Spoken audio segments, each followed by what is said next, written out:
Hello प्यारे बच्चों, कैसे हो आप लोग। आज हम पढ़ने वाले हैं क्लास 12 हिस्ट्री के पूरे बुक के कुछ ऐसे इम्पॉर्टेंट क्वेश्चन जो कि आपके बोर्ड एग्ज़ाम में पूछे जाने की संभावना है। और ये सारे क्वेश्चन 2018 से लेकर 2024 तक पूछे गए क्वेश्चन हैं। तो ये सारे क्वेश्चन को ध्यानपूर्वक देखिएगा। तो क्वेश्चन नंबर 1 देखते हैं मैं क्या बोल रहा है। क्वेश्चन नंबर 1 बोल रहा है कि मोहनजोदड़ो से आप क्या समझते हैं। क्वेश्चन मोस्ट VBI है क्वेश्चन, इसको ध्यान से देखिएगा कि मोहनजोदड़ो का अर्थ मृतकों का टीला होता है। यहाँ की भूमि उपजाऊ थी। मोहनजोदड़ो को हड़प्पा की जुड़वा राजधानी भी कहा जाता है। मोहनजोदड़ो हड़प्पा सभ्यता की सबसे बड़ा नगर है। हड़प्पा सभ्यता और मोहनजोदड़ो के बीच की दूरी 483 किलोमीटर है। हड़प्पा सभ्यता का खोज दयाराम साहनी ने 1921 में किया था। आगे देखते क्या बोल रहा है। आगे बोल रहा है मोहनजोदड़ो का खोज दयाराम रखलदास बनर्जी ने 1922 में किया था। ये क्वेश्चन इम्पॉर्टेंट है। ये भी पूछ सकता है कि मोहनजोदड़ो और हड़प्पा सभ्यता के बीच की दूरी कितनी है, तो आप ये बता देंगे 483 किलोमीटर है। बीच की दूरी क्या थी, 483 किलोमीटर के बीच की दूरी था। और हड़प्पा सभ्यता का खोज किसने किया था, तो ये क्या था, दयाराम साहनी ने हड़प्पा सभ्यता का खोज किया था। मोहनजोदड़ो का खोज किसने किया था, तो मोहनजोदड़ो का खोज रखलदास बनर्जी ने किया था। तो क्वेश्चन नंबर 2 देखते क्या बोल रहा है। क्वेश्चन नंबर 2 बोल रहा है कलिंग युद्ध का अशोक पर क्या प्रभाव पड़ा। ये भी question most VBI important question है। तो देखते हैं आंसर क्या बोल रहा है। आंसर बोल रहा है कलिंग युद्ध, क्या बोल रहा है, कलिंग युद्ध के परिणाम स्वरूप अशोक का जीवन बिल्कुल बदल गया और उसके जीवन में कुछ नए परिवर्तन आए जो निम्नलिखित हैं। क्या क्या जीवन में परिवर्तन आए अशोक के, तो देखते हैं। पहला नंबर, कलिंग युद्ध में हुए रक्तपात को देखकर अशोक ने युद्ध घोष के स्थान पर धर्म घोष करने का फैसला किया, यानी अब हिंसा को छोड़कर अहिंसा का पुजारी बन गया। अधर्म को, यहाँ हो जाएगा अधर्म को उन्होंने वहीं पर छोड़ दिया। देखते पॉइंट 2, इस युद्ध के बाद अशोक अहिंसा का पुजारी बन गया। युद्ध के साथ साथ उसने मांस खाना, शिकार करना छोड़ दिया। 3 नंबर पॉइंट देखते क्या हुआ। अशोक ने बौद्ध धर्म ग्रहण कर लिया और इसके राजधर्म घोषित करके इसके प्रचार कार्य में जुट गए। क्वेश्चन नंबर 3 देखते क्या बोल रहा है। क्वेश्चन नंबर 3 कि बोल रहा है महावीर स्वामी की जीवनी एवं उसके उपदेशों को लिखें। ये भी क्वेश्चन मोस्ट VBI है, इसको भी ध्यान से देखिएगा कि महावीर स्वामी का जन्म कब हुआ था। तो जन्म 540 ईसा पूर्व को वैशाली में कुंडलवन ग्राम में हुआ था। ये क्वेश्चन MCQ में पूछ सकता है कि महावीर स्वामी का जन्म कब हुआ था, तो ये आंसर हो जाएगा इसका क्या, 540 ईसा पूर्व में हुआ था। MCQ में पूछेगा तब। इनका वास्तविक नाम क्या था, वर्धमान था। क्या था, वर्धमान। महावीर स्वामी का वास्तविक नाम क्या था, वर्धमान। इनके पत्नी का नाम सिद्धार्थ था। क्या था, सिद्धार्थ। ये सब MCQ में पूछ सकता है कि इसकी पत्नी का नाम क्या था, सिद्धार्थ था। एवं माता का नाम क्या था, त्रिशिला था इसका माता का नाम।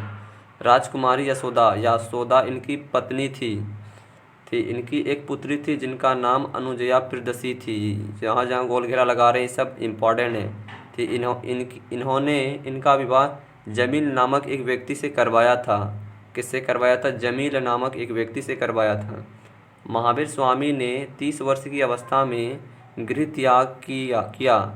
12 वर्ष कठिन तपस्या करने के बाद इनको ज्ञान की प्राप्ति हुई थी। ये सारे जहाँ जहाँ हम मार्क मारे हैं वो सब क्वेश्चन वो सब क्या बोलता है, इम्पॉर्टेंट हैं, तो उसको ध्यान से देखिएगा। क्वेश्चन नंबर 4 देखते क्या बोल रहा है कि अलबरूनी की जीवनी को लिखें। ये भी क्वेश्चन इम्पॉर्टेंट है। आइए देखते हैं क्या बोल रहा है। अलबरूनी का जन्म 4 दिसंबर 1973 को हुआ था। ये क्वेश्चन पूछ सकता है ऑब्जेक्टिव में, क्या अलबरूनी का जन्म कब हुआ था, तो अलबरूनी का जन्म कब हुआ था, 4 दिसंबर 1973 में हुआ था अलबरूनी का जन्म। उज्बेकिस्तान के एक शहर ख्वारिज़म में हुआ था। कहाँ हुआ था, उज्बेकिस्तान के एक शहर ख्वारिज़म में हुआ था। किसका जन्म हुआ था, अलबरूनी का हुआ था। श्री विद्वान थे, कौन थे, ये विद्वान थे जिन्हें अरबी, फारसी, संस्कृत इत्यादि भाषाओं का ज्ञान था। 1710 ईस्वी को मोहम्मद गजनी ख्वारिज़म पर आक्रमण किया तो वह अपने साथ कई विद्वानों को वहां से अफ़गानिस्तान ले गए। इसमें अलबरूनी भी शामिल था। अलबरूनी ने जब वहां भारत के बारे में सुना और फिर उन्हें भारत आने की रुचि हुई। आगे देखिए क्या हुआ फिर। अलबरूनी भारत 1024 से 1030 तक रहे। इन्होंने एक पुस्तक भी लिखी जिसका नाम किताब उल हिंद है। ये क्वेश्चन पूछ सकता है कि अलबरूनी ने कौन सा किताब लिखा था, तो किताब उल हिंद। इसका अर्थ होता है कि भारत की खोज। इस किताब में उन्होंने भारत की सांस्कृतिक तालाब का सामाजिक इत्यादि के बारे में लिखा।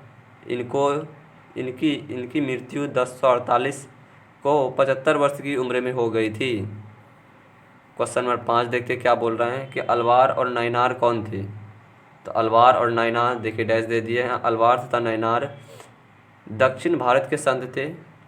अलवार वैष्णव थे और विष्णु भगवान की पूजा करते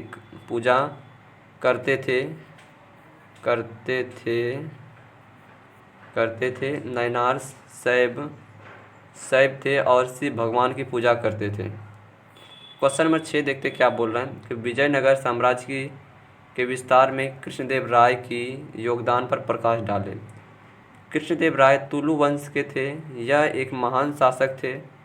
कृष्णदेव राय के शासनकाल में तुंगभद्रा तथा कृष्णा नदी के बीच का क्षेत्रफल, जिसे रायचूर दोआब कहा जाता था, उसको हासिल किया गया। कृष्णदेव के द्वारा कुछ महत्वपूर्ण मंदिर के निर्माण किया गया।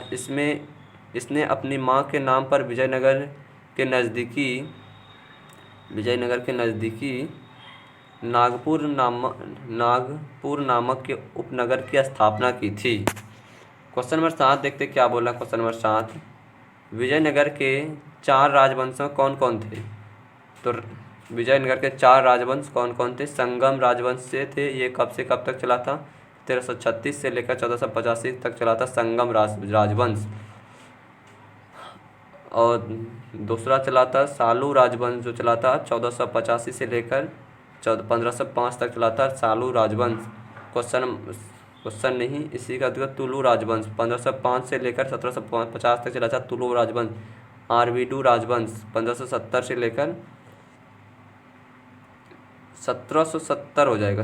यहाँ टाइपिंग मिस्टेक है, क्या हो जाएगा 1750 से लेकर 1605 तक चला, 1650 तक चला था। क्वेश्चन नंबर 8 देखते क्या बोल रहा है। क्वेश्चन नंबर 8, जमींदारी प्रथा क्या थी।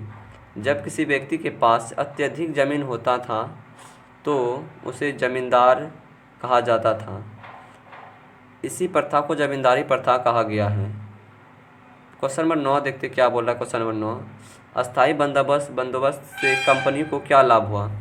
अस्थाई बंदोबस्त व्यवस्था से कंपनी को निम्नलिखित लाभ हुआ। पहला, कंपनी को बार बार कर वसूलने की परेशानी से छुटकारा मिल गया। कंपनी की आय निश्चित हो गई। कंपनी की आय में वृद्धि हो गई। क्वेश्चन नंबर 10 देखते क्या बोल रहे हैं। क्वेश्चन नंबर 10 बोल रहा है कि 1857 की क्रांति का तत्कालीन कारण क्या था। ये question most PBI important question है। 1857 के विद्रोह का तत्कालीन कारण चर्बी वाले कारतूस थे। अंग्रेजों ने सैनिक को 1856 में एक ऐसे बम दिए जिसको सैनिक को अपने मुंह से काटना पड़ता था, और यह बम में गाय हो जाएगा।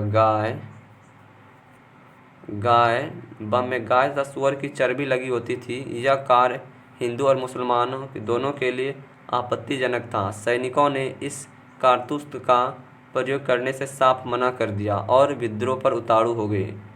इसी को 1857 की क्रांति का तत्कालीन कारण कहा जाता था। तो ये था आज का 10 इम्पॉर्टेंट MCQ क्वेश्चन, जो कि आपके बोर्ड एग्ज़ाम में इनसे बहुत सारे क्वेश्चन देखने को मिलेंगे।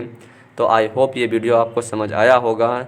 तो इसी तरह का वीडियो पाने के लिए मेरे चैनल को सब्सक्राइब एंड लाइक ज़रूर करें। तब तक के लिए मिलते हैं दूसरे वीडियो में। जय हिंद, जय भारत।